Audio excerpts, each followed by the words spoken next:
Welcome to Garden of Glory. Today we explore Revelation 20, where God's final justice is revealed and evil is fully defeated. प्रकाशोणीचें पुस्तक 20 वळी 1 ते 15. 1000 वर्सांचें राज. तेन्ना स्वर्गार थावन एक देवदूत देंवतालो तो हांवें पळयलो. ताच्या हातांत आसली पाताळाची चावी आनी एक झूड सांकोळ.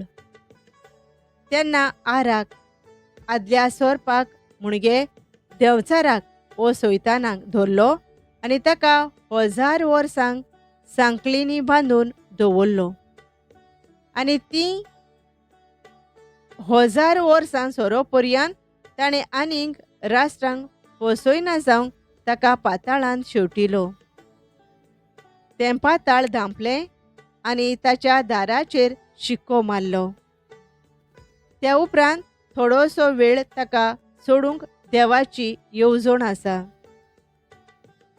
उपरांत हांवें सोदरो पळयल्यो आनी जे कोण तांचेर बसले तांकां देवान झुडती करची पदवी दिली. तशेंच जेजूक साक्षी दिल्ले खातीर आनी देवाचें उतर परगटलां म्हणून जांचें शीस कापलोलें तांकां हांवें देखलीं. तांणी सावजाक आनी ताचे मुर्तीक बोजूंक नासलीं आनी सावजाचे शिक्को आपले कपालार वो आपल्या हातार घेवंक नासलो. तीं सगळीं नव्यान जिवीं जालीं आनी 1000 वर्सां भर तांणी क्रिस्ता बराबर राजवटकी चलयली. हें पयलें पुनर्जिवंतपण. 1000 वर्सां भरचे आदीं हेर मेल्लीं मनशां पुनर्जिवंत जावंक नात.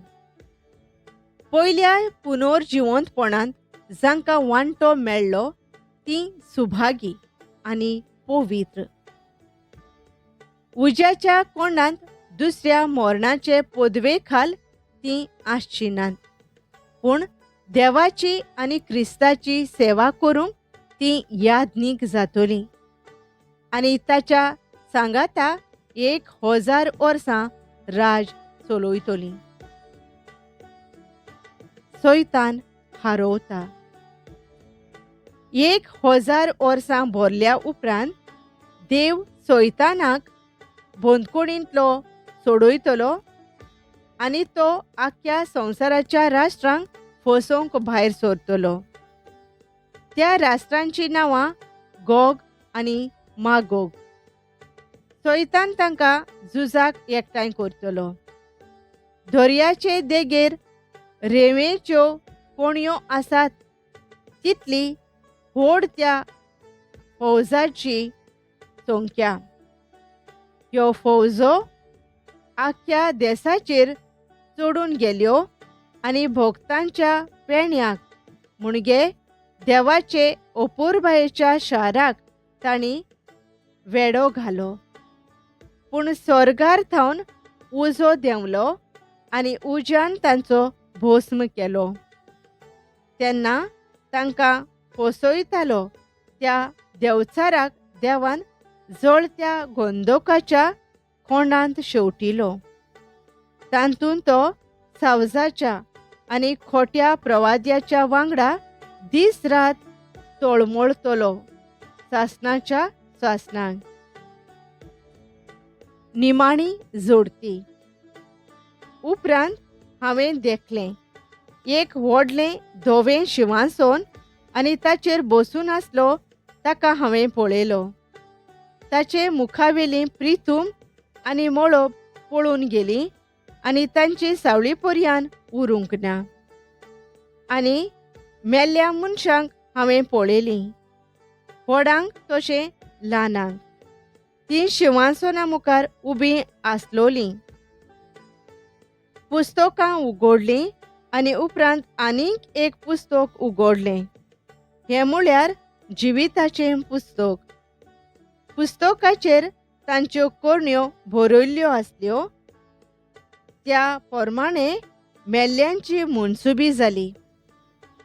आपल्या पोटांत आसली ती मेल्लीं मनशां सोमदिरान परतून दिली. तशेंच मोर्णान आनी पाताळान आपणाचे आदीन आसलोलीं मनशां परतून दिली. आनी आपापल्या पोरण्या पोरमाणें देवान जोडती केली. तेन्ना मोर्णाक आनी पाताळाक उज्याच्या कोंडांत शेवटिली. हें उज्याचें कोंड म्हणल्यार दुसरें मोरोण. जांचीं नांवां जिव्यांच्या पुस्तकार बरयल्लीं नासलीं तांकां सगल्यांक उज्याच्या कोंडांत शेवटिलीं. The great white throne judgment shows that every life is accountable to God.